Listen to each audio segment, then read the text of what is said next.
At any point of this video, feel free to skip ahead to any section that is relevant to you. This is my honest experience of buying a Bass Pro boat. I documented the whole process from my first trip to the store to taking the boat on the water for a full day. It includes the full cost breakdown, including warranty, add-ons, fees, loan payments, and my overall thoughts of the boat itself. I'll cover features that stood out, downsides, and I'll give you my take on the fish finder, trolling motor, engine, storage, and a lot more. Let's get into it. Now, I don't drive a truck, I drive a CRV, so I need something around 1,500 pounds, which is a huge limitation because all these boats are huge, but that's okay, I wasn't trying to break the bank either. Now, if you're looking for something that is low cost, lightweight, and a starter, there are 3 boats that caught my eye. The classic Bass Tracker, the Grizzly, and the Super Guide V-16. Let's talk about them. The classic Bass Tracker is a solid starter boat built for calm, freshwater lakes. It has a flat bottom and it's super stable and it's primarily designed for targeting bass. The Grizzly is an aluminum john boat that looks tough and rugged, and it's made for shallow water often used in swampy areas. It is a popular hunting boat.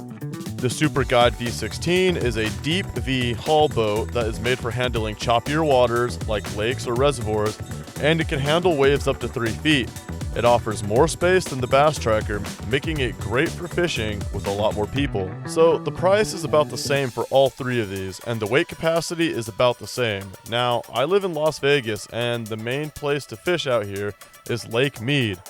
And Lake Mead is the largest man-made reservoir in North America, with super choppy waters. So you guessed it, the Super Guide V-16 was the main contestant.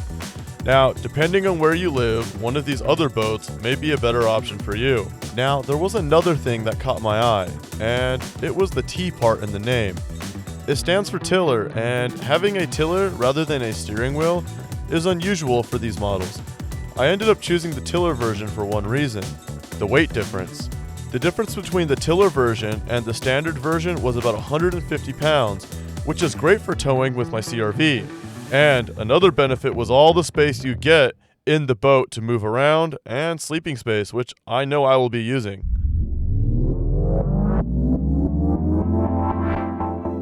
Now, let's get into the cost of the boat. For this, I will break it down into 4 sections.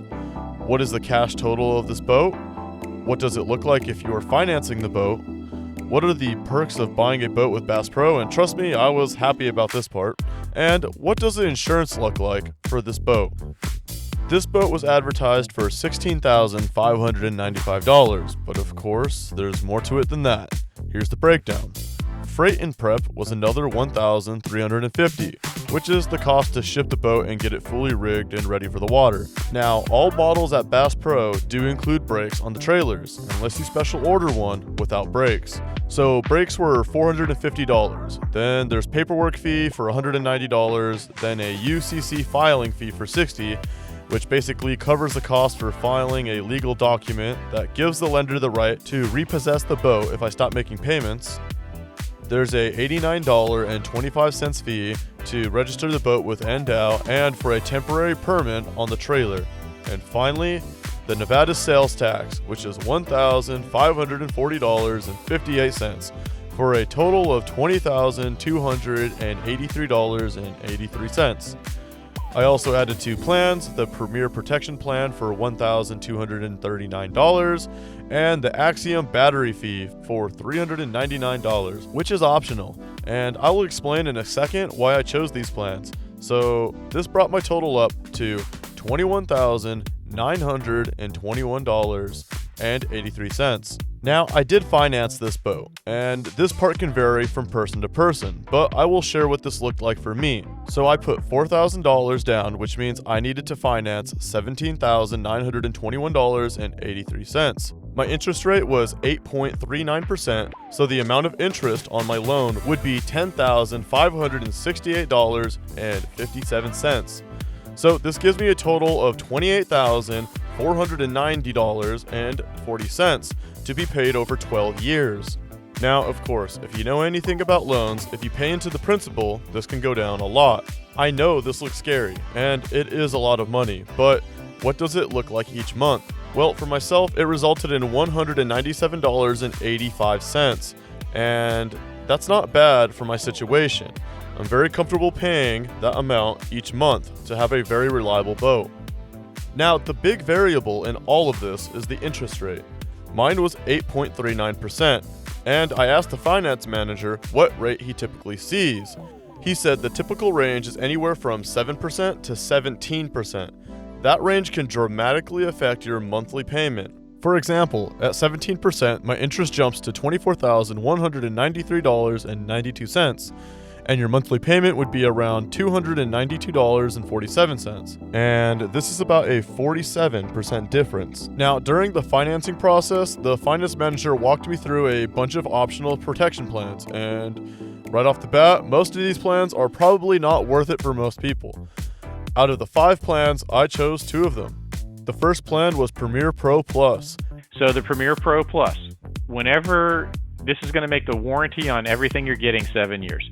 So the boat and everything on it, so the bilge pump, the gadget, the electronics on the dash, the fuel system, the Livewell if you got one, and plumbing, if there's a trolling motor, if there's a fish finder, whatever, covers all that stuff. Covers the motor as well, and all aspects of the motor. It also covers the trailer. So that means you have a 7-year warranty on everything you're about to get.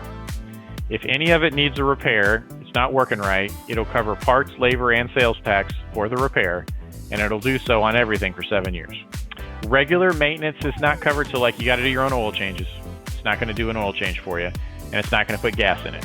Another thing to mention about the Premier Pro Plus is that it's transferable if you sell the boat, and this makes the boat much more valuable. The other plan was the Lifetime Key and Battery. Lifetime Key and Battery, so this one's really nice as well for as long as you own the boat. If you ever lose your keys, they'll buy you some new keys for it. But the more important thing is definitely the battery. So the battery's on the boat, and that's ignition or trolling motor or whatever you put on there. Whenever those batteries die and they don't hold their charge anymore, this will buy you new batteries for as long as you own the boat. In the end, I got these 2 plans. The Premier Pro Plus just supports one of the main reasons I wanted a boat to begin with, reliability, and that might make sense for a lot of you too. And I also went with the Lifetime Key and Battery since in Las Vegas, the heat kills batteries quick. Now, even if you don't buy any optional plans, you still get the free limited lifetime warranty from the manufacturer. It covers big structural stuff like the hull, ribs, welds, as long as you own the boat.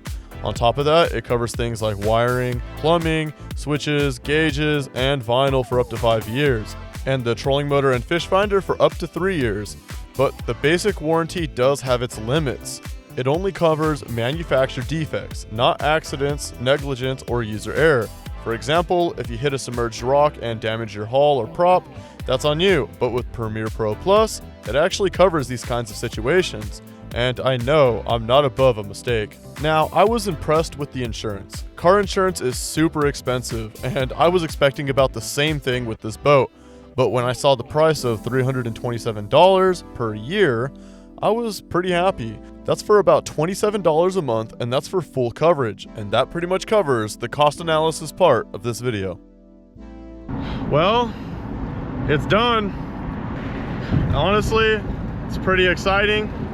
We'll see how it goes. I'm gonna take this out on the water, but yeah, I am absolutely pumped. Can't ask for more than this. Today is setup day, figuring it out. Man, this thing handles wakes way better. I gotta break it in. So the guy said,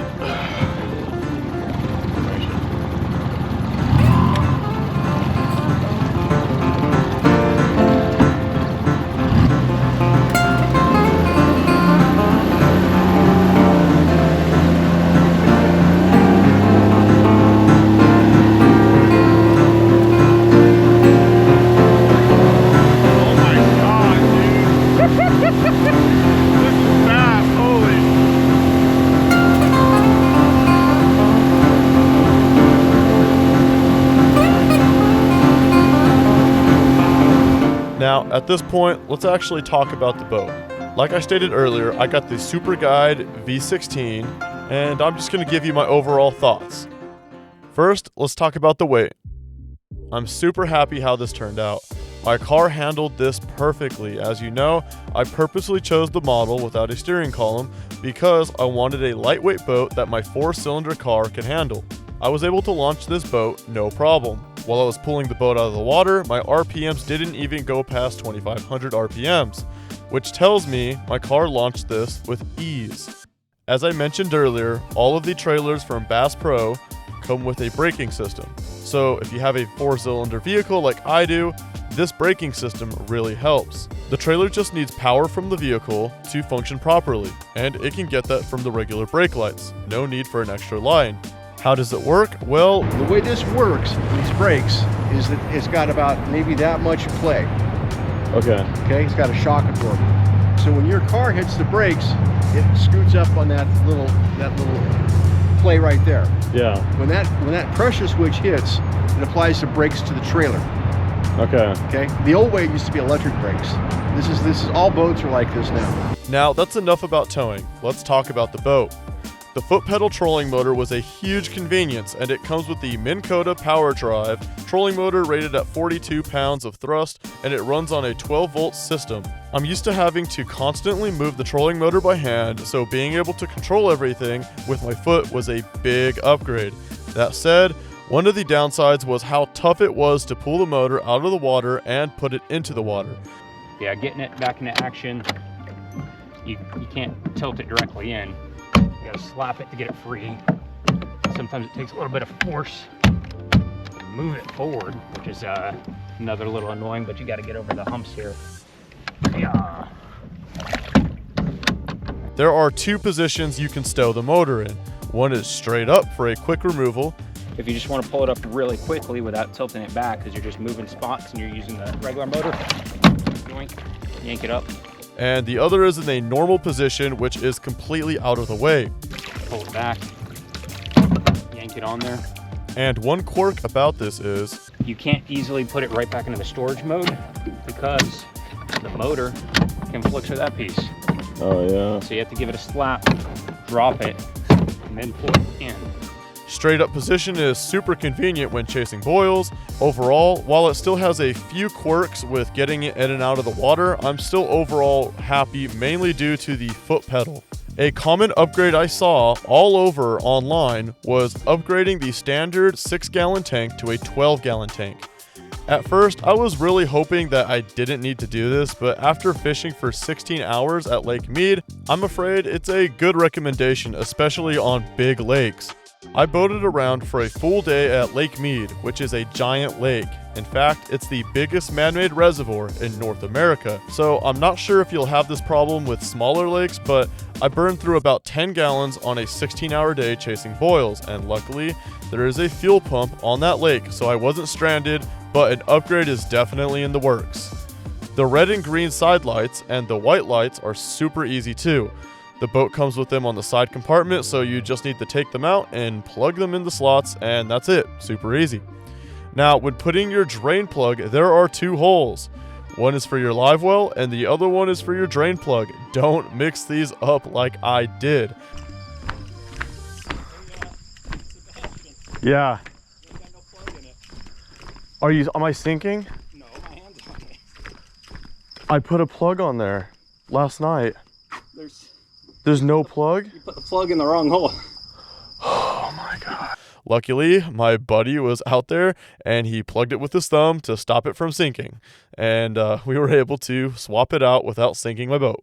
Now, like I stated earlier, I chose the V-16 for handling waves on these big lakes, and it delivered. I am far more comfortable taking this boat out compared to my old boat, which was a flat bottom, and I can tell the stability difference between the flat bottom and the deep V, but not nearly as bad as I thought. I can comfortably move around the boat without getting swayed a ton. Now let's talk about the engine. With this boat, you have 2 options, the 25 and 40 horsepower, both Mercury engines. I decided to go with the 40 horsepower. On average, you can expect about 6 to 8 miles per gallon depending on the load and the conditions. The most fuel efficient cruise speed is around 4,000 RPM, and I was getting around 17 miles per hour with that. Well, what if you want to put the pedal to the metal? Well, that's what I did on my first day, and I was hitting around 24 miles per hour full throttle until I learned about trimming. To trim, you just need to adjust the angle of your outboard motor so it slightly tilts upward. Once you trim up, the front of the boat will lift up a little bit, reducing drag, and I was hitting around 28 miles per hour, which just goes to show the difference trimming can make. When it comes to storage, I was pretty happy with the amount of space I had, and it comes with 6 storage compartments plus the Livewell, if you ever decide to use it in a pinch for some storage too. Now you have the rear storage, which already has 2 batteries and the fuel tank, and if you decide to upgrade it, well, now you have just enough space for a few items like straps, a funnel, maybe some tools, and that's about it. You have 2 spots for poles though, and it's a bit annoying getting my poles out of this section because of the mini console that's in the way, but it's perfect for little trout poles. The other storage section though is where I actually like to keep my poles, and this one also has the paddle, the fire extinguisher, and the light stored here as well. Then you have the main storage, which can be accessed with 2 doors to access the same space. I did see online that more experienced boaters often wish they had more storage, but if you're just starting out, I don't think it'll be an issue. That said, we'll see how it holds up as I collect more gear. One thing I do want to point out is that the storage compartments aren't watertight.